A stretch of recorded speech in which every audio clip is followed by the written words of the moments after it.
امریکہ نے ایک اپنی بہت بڑی حکمت عملی جو اختیار کی، عالم عرب کے سینے میں اسرائیل کا خنجر پیوست کر دیا تاکہ یہ کبھی آزاد نہ ہو جائیں، ہمارے انگوٹھے تلے رہے، ہماری پالیسی گورن کرے۔ یہ استعمار کا دوسری جنگ عظیم کے بعد جہاں برطانوی استعمار، فرانسیسی استعمار رفتہ رفتہ یہ ہٹنے شروع ہوئے، صدر ناصر نے انگریزوں کو اٹھا کر پھینکا میڈیٹرینین میں اور دوسرے جگہوں سے، الجزائر نے آزادی حاصل کی فرانس سے، اطالویوں سے جو ہے لیبیا والوں نے آزادی حاصل کی، یہ ہو گیا، لیکن ایک خنجر پیوست کر دیا گیا اسرائیل کا سینہ عرب۔ اس صورتحال میں ظاہر بات ہے کہ ایک تو بڑی آئیڈیل پوزیشن تھی کہ پورا عالم اسلام متحد ہو، لیکن وہ تو بہت دور کا خواب معلوم ہوتا ہے۔ علامہ اقبال سے بڑا کوئی نقیب نہیں ہے ملت اسلامی کی وحدت کا، ایک ہو مسلم حرم کی پاسبانی کے لیے نیل کے ساحل سے لے کر تا بخا کے کاشغر، لیکن انہیں بھی اپنے لیکچرز میں کہنا پڑا کہ اس وقت جو صورتحال ہے پورے عالم اسلام کی ایک وحدت بن جانا تو تقریباً ناممکن نظر آ رہا ہے۔ اگر کسی طرح ایک common wealth of Muslim nations وجود میں آ جائے تو بھی بڑی کامیابی ہوگی، لیکن اس سے بھی پہلے یہ تو زیادہ آسان تھا کہ عالم عرب ایک وحدت کی شکل اختیار کر لے۔ یہ تو ایک قوم ہے، اکثر و بیشتر ایک نسل یا زیادہ دو نسلیں کہتی ہیں، شمالی افریقہ میں بربر نسل بھی ہے، باقی تو سب عرب ہیں۔ یہ پورا عالم ایک نسل، ایک زبان، پورے اتنے رقبے کے اوپر بولے جانے والی ایک زبان، یہ تو ایک ہو جائے۔ افسوس یہ ہے کہ اس کا ایک ہو جانا، ایک شخصیت ابھری تھی جو مذہبی مزاج کی شخصیت تھی، جو دینی مزاج کی حامل شخصیت تھی، اگر اس کی قیادت میں عالم عرب متحد ہو جاتا تو واقعتاً ایک بہت بڑا جو ہے مرحلہ وہ طے ہو جاتا پوری عالمی ملت اسلامیہ کی ایک وحدت اختیار کرنے کا۔ وہ شخصیت تھی شاہ فیصل شہید کی، اور اس لفظ کے ساتھ ہی آپ کے ذہن میں آ گیا ہوگا کیوں انہیں شہید کر دیا گیا، کس نے کیا کرایا، کہاں سے تعلیم حاصل کر کے آیا تھا وہ جس نے شہید کیا شاہ فیصل شہید کو، اس کی گردن پر کون سوار تھی، وہ یہودی لڑکی کے جس کے فوٹو بھی شائع ہوئے، ایک گردن پر اٹھائے کھڑا ہوا شہزادہ اپنی ایک یہودی دوست کو، لڑکی کو، اور وہی ہے کہ جس نے جا کر پستول سے شہید کیا ہے۔ جہاں میں اچھی طرح جان لیجئے، جیسے بارہا میں نے عرض کیا ہے کہ حضرت عمر کو شہید کرنے والا کہنے کو ابو لولو فیروز تھا، لیکن اس کے پیچھے پورا ایرانی نسل پرستی کا جو پورا پس منظر ہے، اسے تو ہر شخص جس کی ذرا بھی نگاہ جو ہے جو صرف منظر کو نہ دیکھ رہی ہو، پس منظر کو بھی دیکھنے والی ہو، وہ تو جان لے گی کہ ابو لولو فیروز ایک فرد کا نام نہیں تھا، وہ ایران کا انتقام تھا عالم عرب سے۔ بالکل اسی طریقے سے یہ امریکی استعمار کا ہتھ کنڈا تھا، اسے محسوس ہوا۔ شاہ فیصل مذہبی مزاج کا شخص یہ ابھر رہا ہے، اور یہ شاہ فیصل کی حکمت عملی کا ذرا آپ اندازہ کیجئے۔ لاہور میں سمٹ کانفرنس ہوئی، اس میں وہ آئے، سب سے ٹاورنگ پرسنالٹی پورے اس وقت عالم اسلام کے اندر شاہ فیصل کی تھی، اور وہ گویا کہ ایک بہت ہی جس کو کہا جائے کہ ایک بہت ایلڈرلی، ایک بزرگانہ ایک شخصیت جو ہے، اور انہوں نے اپنے دولت کے دروازے، عرب میں وہ مشہور تھے کہ نہایت خسیس اور بخیل انسان ہے، اس لیے کہ وہاں وہ خرچ کرتے تھے حساب کتاب کے ساتھ، لیکن ان کے خزانے کھلے ہوئے تھے عالم اسلام کے لیے، ادھر بھی مدد ہے، ادھر بھی مدد ہے، ادھر بھی کام ہو رہا ہے، ادھر بھی کام ہو رہا ہے۔ پھر انہوں نے تیل کا ہتھیار استعمال کر کے ایک دفعہ امریکہ کو دن میں تارے دکھا دیے تھے، لہذا ان کا ہٹایا جانا سین سے یہ امریکی استعمار کے لیے لازم تھا۔ اب لے دے کر رہ گئے کون؟ سیکولر مزاج کے لوگ۔ پہلی اٹیمپٹ جمال عبد الناصر نے کی، ناکام ہو گیا۔ قذافی صاحب نے کوشش کی کہ وہ ان کی جانشینی حاصل کر لے، ناکام ہو گیا۔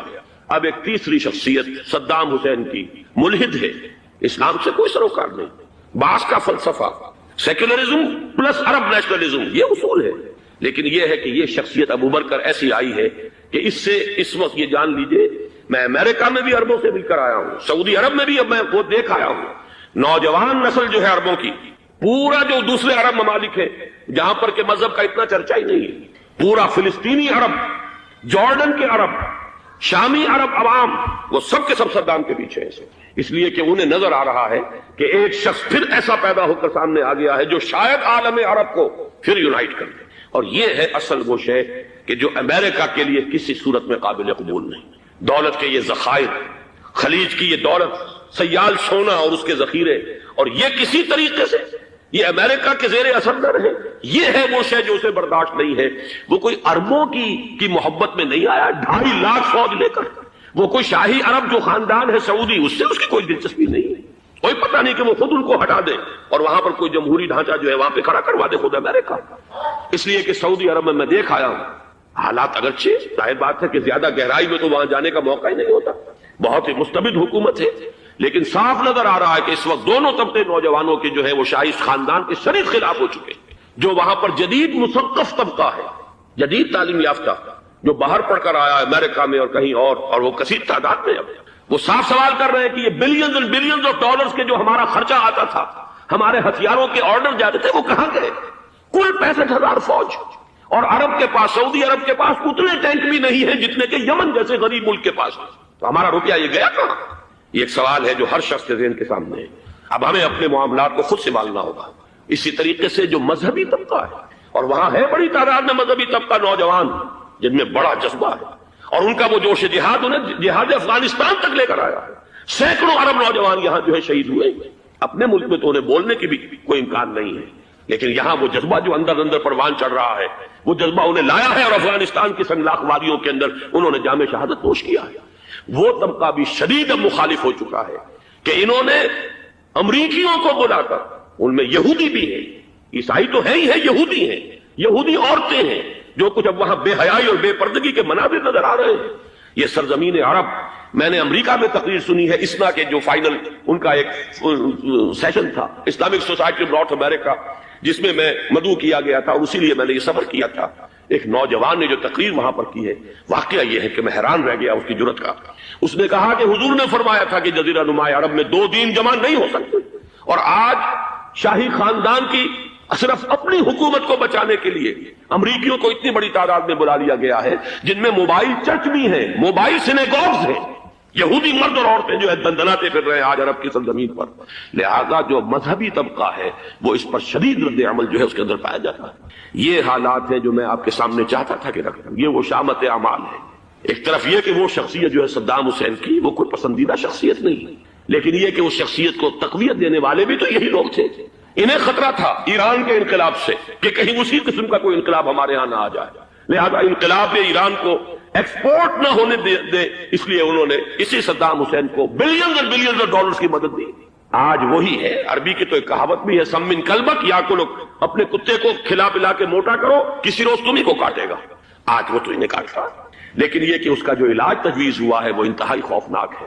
2.5 لاکھ امریکی وہ استعمار کے پنجے جو بمشکل عالم عرب کے سینے سے جو گڑے ہوئے تھے اس استعمار نے، مشکل ہٹے تھے کہ ایک دم اب وہاں پر خبریں آ رہی ہیں، فرانسیسی بھی آ رہے ہیں، برطانوی بھی آ رہے ہیں، کہاں کہاں سے فوجیں آ رہی ہیں. اور وہاں پر 2.5 لاکھ تو صرف امریکن آرمی کا، اس میں تقریباً 1.5 لاکھ تو پہنچ چکی. اور جو بھی ہوگا وہاں پر، جیسا کہ میں نے عرض کیا ہے، اس قدر خوفناک سین ہے. میں نے بہت سے حضرات واقف ہوں گے، کئی مرتبہ میں نے حوالہ دیا ہے مولانا سید حامد میاں رحمہ اللہ کا. انہوں نے ایک دفعہ مجھے بتایا تھا کہ احادیث میں جو قرب قیامت کے حالات و واقعات کی پیشن گوئیاں ہیں، ان میں یہ ہے کہ وہ جو آخری جنگ ہونی ہے جو کہ دجال کے خلاف ہوگی مسلمانوں کی، اور جس میں کہ حضرت مسیح علیہ السلام کا نزول ہوگا، جس کے سلسلے میں اس سے پہلے ایک جنگ ہوگی بہت خوفناک، بہت خوفناک. اور عجیب الفاظ ان کے یہ تھے کہ اس میں ایک طرف مسلمان اور عیسائی اور یہودی تینوں ہوں گے. یہ بات سمجھ میں نہیں آتی تھی کہ مسلمان اور یہودی ایک جگہ کیسے جمع ہو سکتے ہیں. آج وہ نقشہ نظر آ گیا. آج اسرائیل، امریکہ، سعودی عرب اب یہ ایک ہے. بلکہ چلتے آئیے، مصر، اسرائیل، سعودی عرب اور جو بھی ان کے حواری ہیں وہ سب ایک صف میں کھڑے ہیں. اور ان کے اوپر سیادت کس کی ہے؟ امریکہ کی. وہ نقشہ آ گیا. اور اس جنگ کے سلسلے میں مولانا حامد میاں رحمہ اللہ نے مجھے بتایا تھا کہ حدیث میں الفاظ آئے ہیں، اتنے لوگ ہلاک ہوں گے، اتنے لوگ ہلاک ہوں گے، اتنے لوگ ہلاک ہوں گے کہ ایک پرندہ سینکڑوں میل تک اڑتا ہوا چلا جائے گا اور اسے سوائے لاشوں کے اور کچھ نظر نہیں. یہ نقشہ خاکم بدہن تلا ہوا ہے، کھڑا ہوا ہے. جو بھی ہوگا کیمیاوی جنگ، کیمیاوی وارفیئر، کیمیکل وارفیئر، اور پھر ایٹمک وارفیئر، جس کی کھلی دھمکیاں دی جاتی ہیں. کبھی کوریا کے بارے میں اندیشہ تھا کہ یہ درندے خدا کی دھرتی کو، کوریا کی غریب بستی کو ناگاساکی بنا کے چھوڑیں گے، ہیروشیما بنا کے چھوڑیں گے. آج وہ صورتحال جو ہے عالم عرب پر، heart of the Arab land, اس پر یہ صورتحال بالکل تلی کھڑی ہے. اس میں ہمیں کیا کرنا چاہیے؟ میں نے یہ چاہا کہ پورا پس منظر آپ کے سامنے ہو. صرف وقتی سا کوئی ایک نعرہ، وقتی سی کوئی ایک خبر، اس کے حوالے سے ایک جذبات کا معاملہ، پورا ایک پس منظر سامنے رکھیے. اب وہ آپ کو شاید میری باتیں جو ہے وہ سمجھ میں آ جائیں. نمبر 1، ہمیں کسی صورت اس جنگ میں امریکہ کے گھڑے کی مچھلی نہیں بننا چاہیے. امریکہ اسلام کے تحفظ کے لیے نہیں آیا، امریکہ حرمین کی حفاظت کے لیے نہیں آیا، امریکہ اپنے مفادات، عالمی مفادات کے تحفظ کے لیے آیا. اور زیادہ سے زیادہ آپ کہہ سکتے ہیں کہ وہ سعودی شاہی خاندان کی حفاظت کے لیے آیا اور بڑا عمدہ مضمون چھپا تھا پچھلے، بلکہ ابھی تک تو وہ تازہ ہی ہے جب تک نیا نہیں آتا، ندا میں، جس کا عنوان تھا اربوں کا چھرا اور اربوں کا گلا۔ سارے پیسے بھی انہیں سے لے رہے ہیں، $12 بلین کا ایک چیک لے کر گیا جیمز بیکر۔ اندازہ تو کیجیے دنیا کہاں سے کہاں پہنچ گئی۔ میں حیرت ہوں کہ دنیا کیا سے کیا ہو جائے گی۔ 2 ماہ قبل اس کا تصور نہیں ہو سکتا تھا۔ اتنی بڑی قوت امریکہ کی، تباہ کن قوت، اور جمع ہو جائے گی عرب کے اندر۔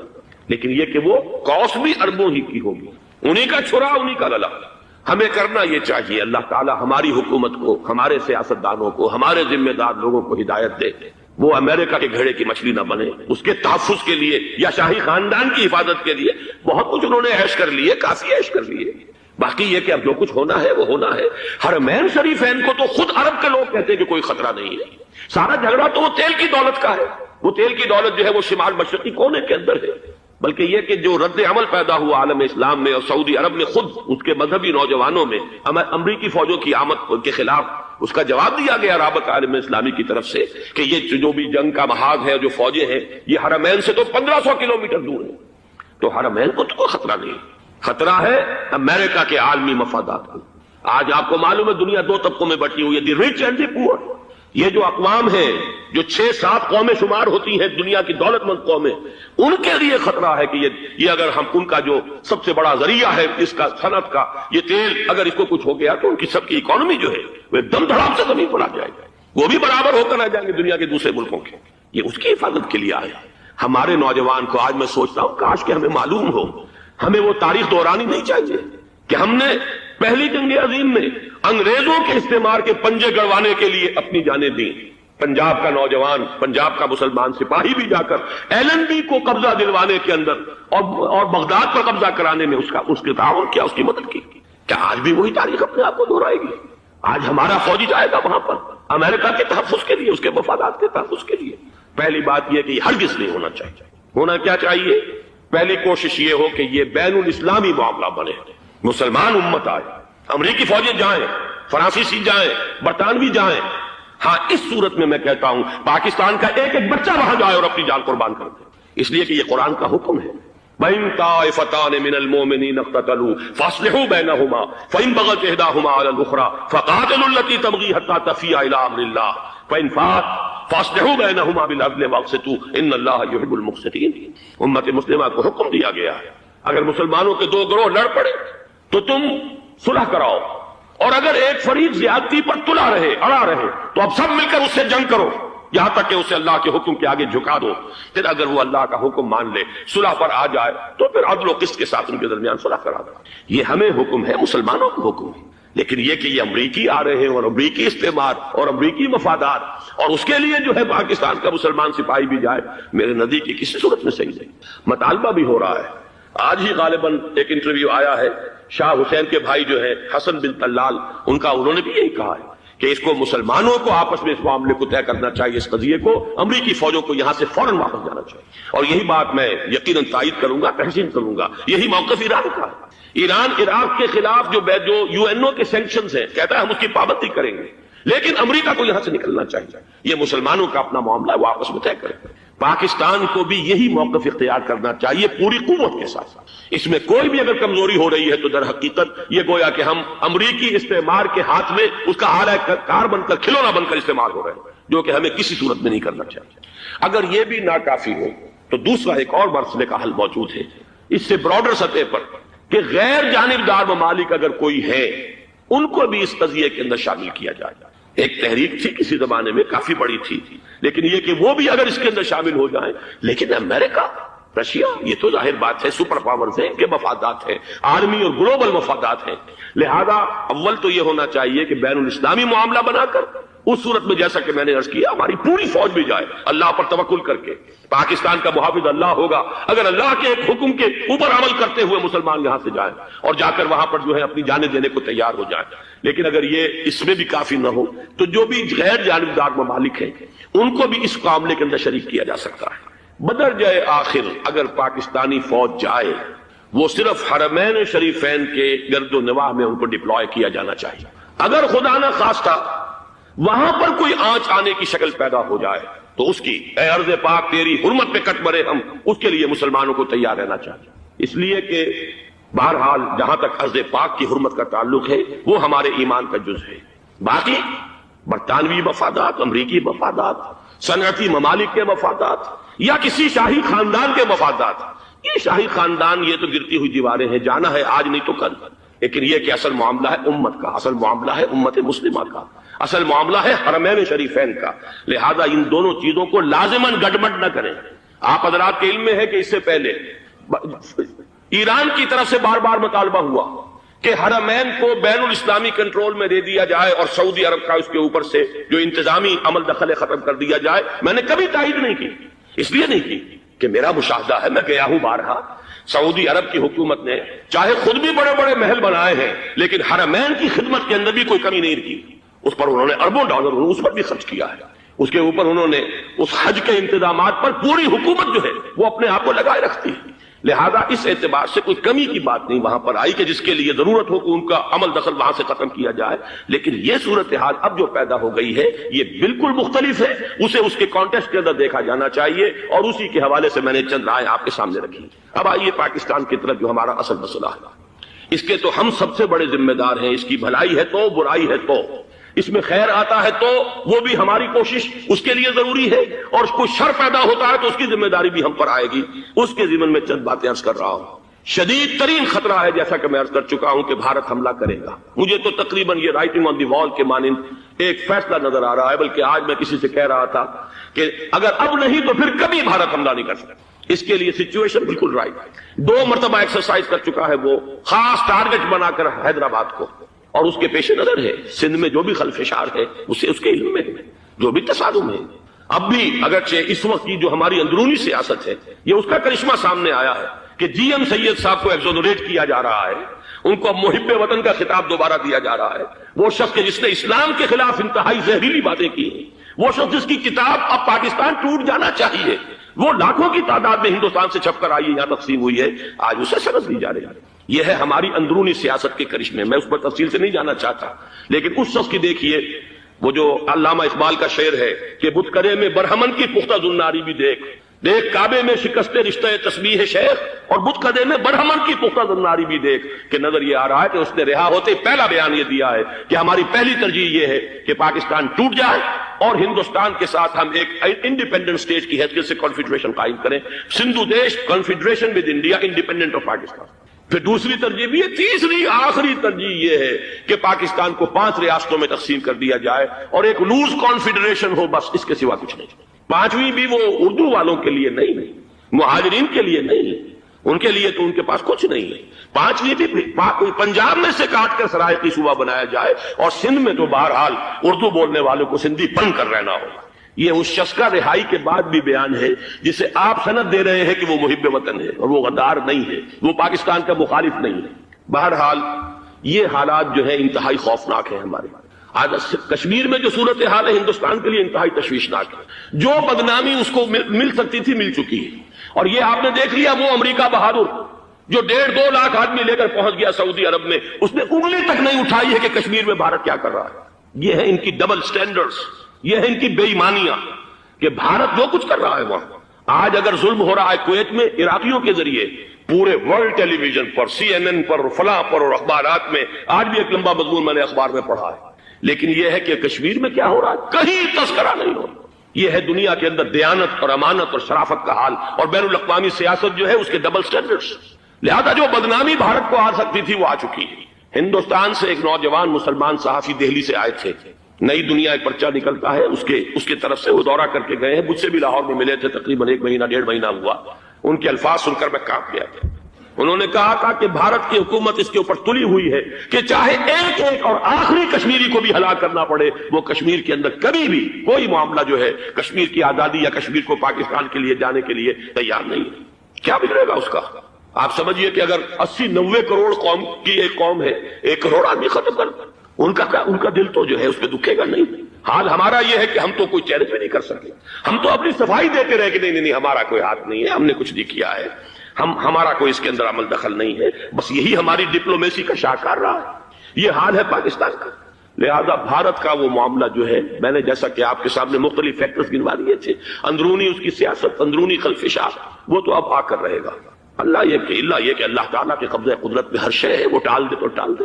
مجھے اقبال کا وہ شعر یاد آ رہا ہے، تقدیر تو مبرم نظر آتی ہے ولیکن پیران کلیسا کی دعا ہے کہ یہ ٹل جائے۔ ہم دعا کریں کہ یہ ٹل جائے وقت، لیکن یہ ہے کہ تقدیر مبرم نظر آ رہی ہے۔ اس حالت میں ہمیں کیا کرنا چاہیے؟ نمبر ایک یہ کہ سب سے اہم شے ہے قومی یکجہتی، اور قومی یکجہتی کے اعتبار سے انتہائی خوفناک مرحلہ آ رہا ہے انتخابات کا۔ انتخابات میں تو کچھ نہ کچھ فساد، کچھ نہ کچھ دنگا، کچھ نہ کچھ ہنگامہ، ایک دوسرے کے خلاف کیچڑ، ایک دوسرے کے خلاف الزامات، بوچھاڑ، یہ تو بڑھتے ہیں۔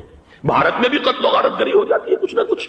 لہذا یہاں پر بھی پیر پگاڑا صاحب جو ہمیشہ سے کہتے چلے آ رہے ہیں فیملی پلاننگ فیملی پلاننگ، آج پھر ان کا جملہ آ گیا ہے کہ شاید اس انتخابات میں فیملی پلاننگ کے ذریعے سے کوئی بہت بڑا کام ہو جائے۔ پہلی بات تو یہ ہے کہ میں نے اب تک یہ کہا ہے کہ انتخاب کسی صورت میں پوسٹ پون نہیں ہونے چاہیے۔ اب بھی میں یہ کہتا ہوں کہ اگر تو انتخابات کا بدل صرف ایک ہے اور وہ مارشل لا ہے، تو پھر مارشل لا سے تو بہتر ہے کہ وہ انتخابات ہوں چاہے اس میں کوئی خلفشار بھی ہو، اس لیے کہ مارشل لا کا مطلب جو ہے وہ تو سندھ کے اندر ایک ناگزیر دھماکہ ہو جائے گا، تباہ کن، خوفناک، اور پھر بھارت کو کچھ کرنے کی ضرورت نہیں ہوگی، کیا کرایا اسے سارا معاملہ سندھ کے اندر سے مل جائے گا۔ مارشل لا ہرگز نہیں ہونا چاہیے۔ وہ بات جو سن 80 میں نے 18 اگست 1980 کو کہی تھی ضیاء الحق مرحوم سے، آج پھر اسی بات کی میں تکرار کر رہا ہوں، اعادہ کر رہا ہوں، مارشل لا پاکستان کے لیے سوسائڈل ہے۔ لیکن ایک آلٹرنیٹ سامنے آیا ہے، ایک تو پشاور ہائی کورٹ کا ورڈکٹ آ گیا، اور یہ کہ کچھ اور لوگوں کی طرف سے بھی باتیں آئی ہیں۔ ایک دو دن ہوئے ہیں جنگ میں، دو اہم سرخیاں تھیں، اور وہ بڑے اونچے حلقہ جو ہمارا فوج کا اونچا حلقہ ہے اس کی طرف سے، اگرچہ نام کسی کا نہیں تھا، ایک تو یہ کہ ماشاء اللہ یہاں کسی صورت نہیں لگے گا، دوسرے یہ کہ کوئی قومی حکومت کی تشکیل جو ہے اگر کسی طرح ہو سکتی ہو تو وہ اس وقت کا حل ہے، اور وہ اسی شکل میں ممکن ہے۔ اگر تو الیکشن آپ پوسٹ پون کرتے ہیں اور اسمبلیاں پرانی بحال نہیں کرتے تو پھر تو اس کا مطلب یہ کہ ہمارا کانسٹیٹیوشن ایبروگیٹ ہو گیا اور اس کا آلٹرنیٹ سوائے ایک مارشل لا کے اور کوئی نہیں۔ لیکن اگر صدر اسحاق صاحب ہمت کر لیں، ملک کے حالات کو دیکھ کر، جو اس وقت صورتحال ہے، جو خطرات ہیں بارڈر پر، ان کو دیکھتے ہوئے یا تو یہ کہ عدالتوں کے ذریعے سے اسمبلیاں بحال ہو جائیں، اس میں حکومت زیادہ رکاوٹ نہ ڈالے، یا یہ کہ خود صدر اسحاق صاحب واپس لے سکتے ہو قدم تو واپس لے لیں، لیکن یہ کہ تمام پارٹی سے یہ پہلے عہد لے لیا جائے کہ وہ ایک قومی حکومت کی تشکیل کریں گے۔ یہ وہ بات ہے، آپ کو یاد ہوگا مرزا اسلم بیگ صاحب، انہوں نے بالکل شروع میں سن 88 کے الیکشن کے بعد کہا تھا کہ نیشنل گورنمنٹ فارم کی جانی چاہیے۔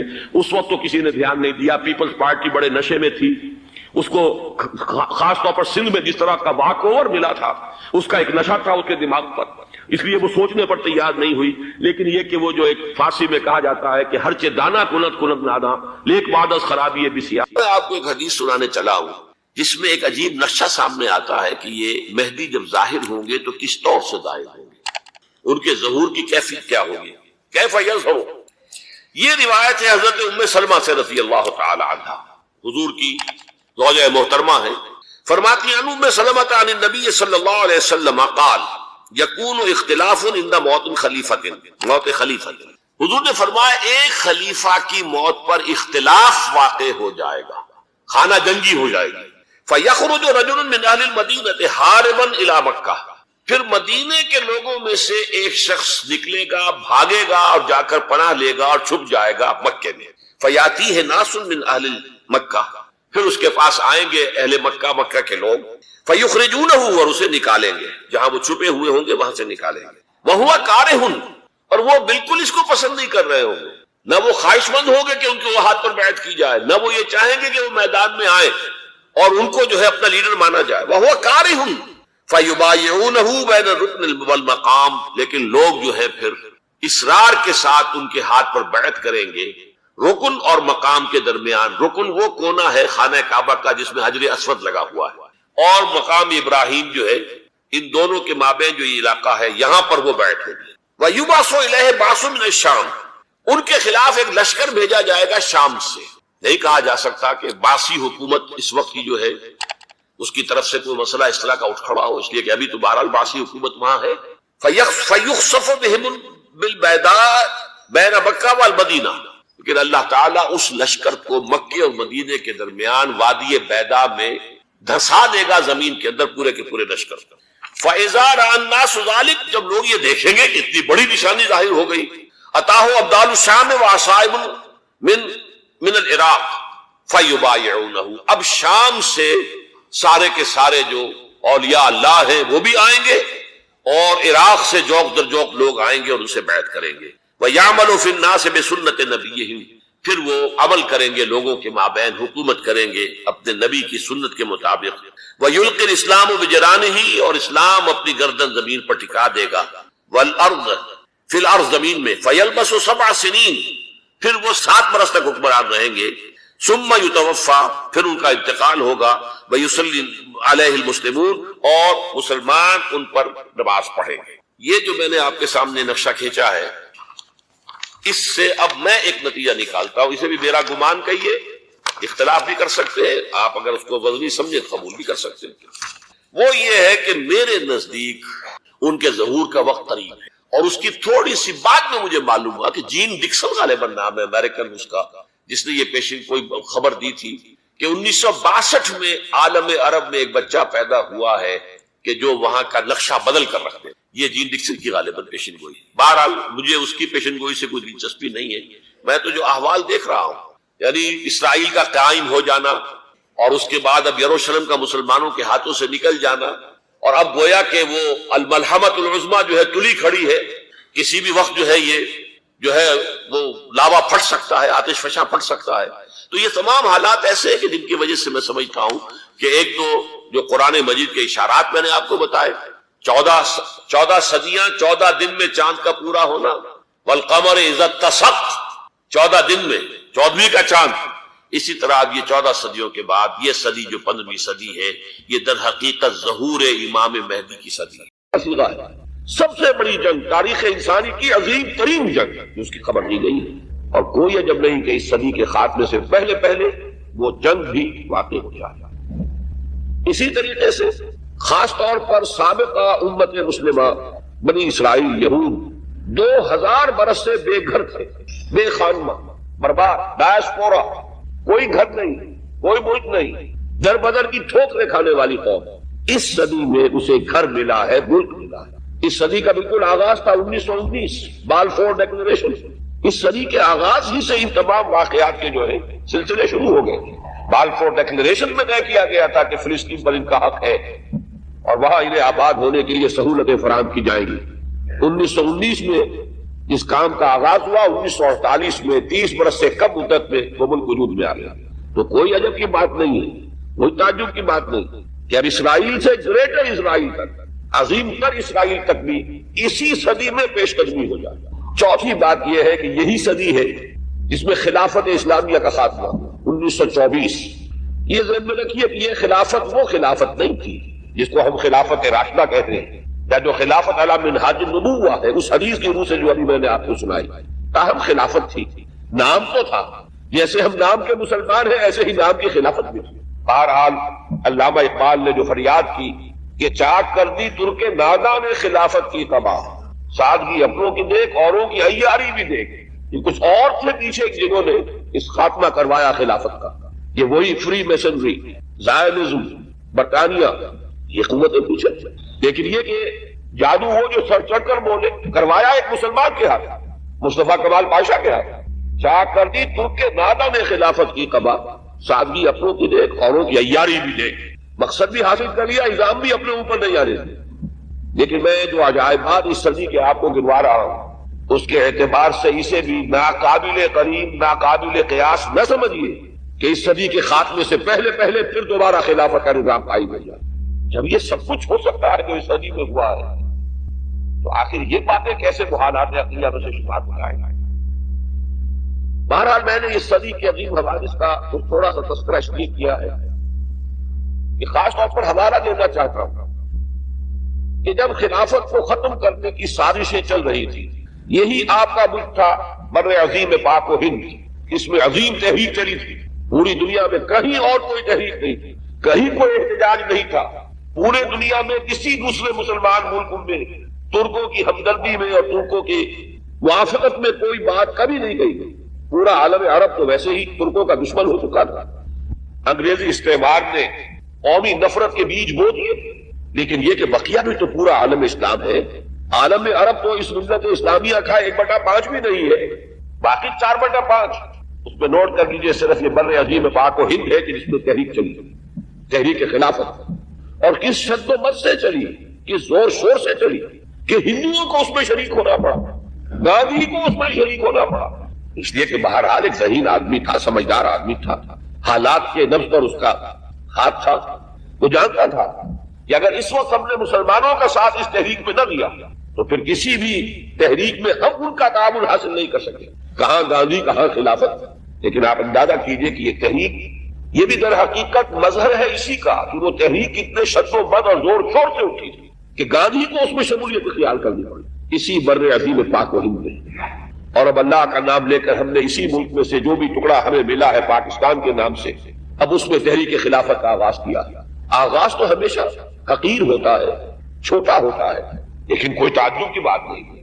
آخر بڑے بڑے کناور درخت بھی شروع میں چھوٹے سے نازک پودے کی شکل میں ہوتے ہیں. اللہ تعالیٰ کی قدرت سے بعید نہیں کہ یہ تحریک خلافت کا یہ پودا جو ہے کناور درخت کی شکل اختیار کرتا. ایک خاص مناسبت جو ہمارے خطبات خلافت کو قائم ہوئی ہے کہ اس صدی کے آغاز میں تحریک خلافت چلی تو اس کے زعماء پر مقدمہ بغاوت اس ہال میں چلایا گیا. یہ اس خالد زینا ہال کی تاریخی حیثیت ہے. یہی حال تھا جس میں مولانا محمد علی جوہر کھڑے ہوئے تھے مجرموں کے کٹہرے میں، اور ان کے ساتھ اور بھی کتنے ہی زعماء ملت تھے کہ جو شریک تھے، اور ایک انگریز جج بیٹھا ہوا ان کے خلاف سماعت کر رہا تھا مقدمہ بغاوت. 1921 کی بات ہے نا، 62 برس گزرے ہیں. لیکن یہ کہ جیسا کہ میں نے عرض کیا اگر اس وقت وہ عظیم تحریک چلی تو کوئی عجب نہیں کہ اللہ تعالیٰ کے فضل و کرم سے اب یہ تحریک بھی وقت تو درکار ہوگا، لیکن اللہ کے فضل و کرم سے یہ مومنٹم پکڑے، اس میں قوت پیدا ہو. تو نہ یہ اللہ کے فضل و قدرت سے بعید ہے، اور نہ ہی جیسا کہ میں نے عرض کیا اس صدی کے تمام عجائبات اگر آپ کے سامنے ہو تو ان کے اعتبار سے یہ بہت ہی ایک محال بات نظر آتی. ایک بات میں یہاں ضرور واضح کر دوں، وہ جو تحریک خلافت چلی تھی جس کے زعماء پر مقدمہ بغاوت اس حال میں چلایا گیا، اور اب جس تحریک خلافت کا ہم نے آغاز کیا ہے، نام تو وہی ہے مشترک، لیکن ان کے مابین زمین و آسمان کا فرق ہے. وہ تحریک صرف ایک احتجاجی تحریک تھی کہ خلافت کے نام سے مسلمانوں کی وحدت ملی کا جو ایک نشان ہے، جو ایک علامت ہے، اسے ختم نہ کیا جائے. حالانکہ پوری دنیا جانتی تھی، ہر شخص جانتا تھا، بچہ جانتا تھا یہ خلافت وہ خلافت نہیں ہے. یہ وہ خلافت تو نہیں جو عمر فاروق کی خلافت تھی رضی اللہ تعالی عنہ، یا ابو بکر کی خلافت تھی رضی اللہ تعالی عنہ، یا عثمان غنی کی خلافت تھی رضی اللہ تعالی عنہ، یا حضرت علی مرتضیٰ کی خلافت تھی رضی اللہ تعالی عنہ. یہ وہ خلافت تو نہیں، لیکن پھر بھی وحدت ملی کا ایک نشان، ایک علامت. اب میں آپ کو ایک بات بتا دینا چاہتا ہوں کہ جیسے ہمارے ایک محاورہ ہے کہ ہاتھی مرا ہوا بھی 1.25 لاکھ کا ہے. وہ خلافت اگرچہ اپنی حقیقت کھو چکی تھی، پھر بھی اس میں جو طاقت تھی، آخر کوئی شے تھی کہ جس کی وجہ سے اسلام کے دشمن یہ چاہتے تھے کہ اس کو ختم کر دیا جائے. اس کے ضمن میں ایک واقعہ بھی ہے کہ حضرت شیخ الہند مولانا محمود حسن رحمہ اللہ یہ جب مالٹا میں اسیر تھے، نظر بند تھے، تو وہاں جو انگریز کمانڈانٹ تھا اس کیمپ کا جس میں کہ وہ نظر بند تھے، اس کو کچھ انس ہو گیا حضرت شیخ الہند سے. بہرحال ہر شخص اندازہ کر لیتا ہے کہ یہ کوئی عام مجرم نہیں ہے، اس کی شخصیت ہے، روحانیت جو ہے نا تو انسان کے وجود سے شعاعوں کی صورت میں پھوٹتی